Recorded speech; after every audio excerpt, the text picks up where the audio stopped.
రాష్ట్ర ఆర్థిక పరిస్థితిని గత ప్రభుత్వం అధ్వానంగా మార్చిందని మంత్రి నారాయణ అన్నారు. గుంటూరు క్లబ్ కన్వెన్షన్లో మంత్రి పొంగూరి నారాయణ నారెడ్కో 12వ ప్రాపర్టీ షో బ్రోచర్ రిలీజ్ చేశారు. గత పాలకుల పరిపాలనను గాలికి వదిలివేయడంతో పట్టణ నగరాభివృద్ధి కుంటుపడిందని విమర్శలు చేశారు. రియల్ ఎస్టేట్ రంగం డెవలప్ అయితేనే రాష్ట్ర ఆర్థిక పరిస్థితి మెరుగుపడుతుందని చెప్పారు. ఎన్డీఏ ప్రభుత్వం బిల్డర్స్కు తప్పకుండా సహకరిస్తుందని వెల్లడించారు.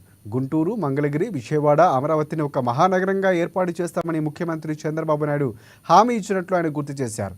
జనవరి 10, 11, 12 తేదీల్లో గుంటూరులోని చేబ్రోలు హనుమయ్య కంపెనీ ప్రాంగణంలో రాష్ట్రంలోనే పెద్ద ఎత్తున 150 స్టాల్స్తో ప్రాపర్టీ షో ఏర్పాటు చేస్తున్నామని నారెడ్కో ప్రెసిడెంట్ నాగవంశీ తెలిపారు.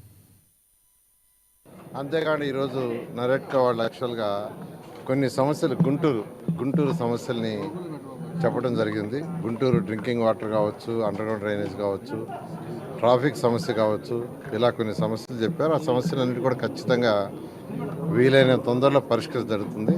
అయితే ఖజానా ఖాళీగా ఉంది.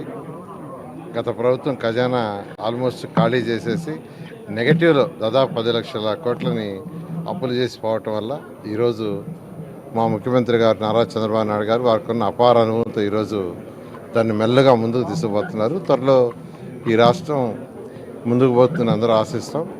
అదేవిధంగా ఈ టౌన్ ప్లానింగ్ తీసుకుంటే గత 5 సంవత్సరాల్లో పూర్తిగా నాశనం అయిపోయింది. అసలు ఏమీ లేదు. అసలు ఒక అధికారులని, ఒక వ్యవస్థని, ఒక సిస్టమ్ అని ఏమీ లేదు. కంప్లీట్గా నాశనం అయిపోయింది. అందుకనే ఎప్పుడు లేని విధంగా టీడీఆర్ బాండ్లలో కూడా 100 కోట్ల యాక్చువల్గా అవినీతి జరిగింది. అందుకనే రాగానే యాక్చువల్గా దాదాపు 20 రాష్ట్రాలకి టౌన్ ప్లానింగ్ అధికారులు పంపించి అక్కడంతా స్టడీ చేసి ఆ రూల్స్ రెగ్యులేషన్స్ అన్నిటినీ మళ్ళీ వీళ్ళందరితో మాట్లాడాము. ఆర్గనైజేషన్తో, నారెడ్కో ఆర్గనైజేషన్ ఆ విధంగా అందరితో మాట్లాడాము. వాటిని ఆల్మోస్ట్ డ్రాఫ్ట్ కాపీ అయిపోయింది. రాబోయే క్యాబినెట్లో పెట్టి తర్వాత అసెంబ్లీలో పెట్టి ఆ యొక్క రూల్స్ అండ్ రెగ్యులేషన్స్ రిలీజ్ చేస్తాం. దానివల్ల టౌన్ ప్లానింగ్ ఆర్ లేఅవుట్స్లో చాలా సులభతరం చేస్తున్నాం. అయితే ప్రజలందరికీ ఒకటే చెప్పేది, రూల్స్ రెగ్యులేషన్స్ని చాలా సులభతరం చేస్తున్నాం. బట్ దాన్ని అందరూ స్ట్రిక్ట్గా ఉండాలని నేను అందరినీ కోరుకుంటున్నాను.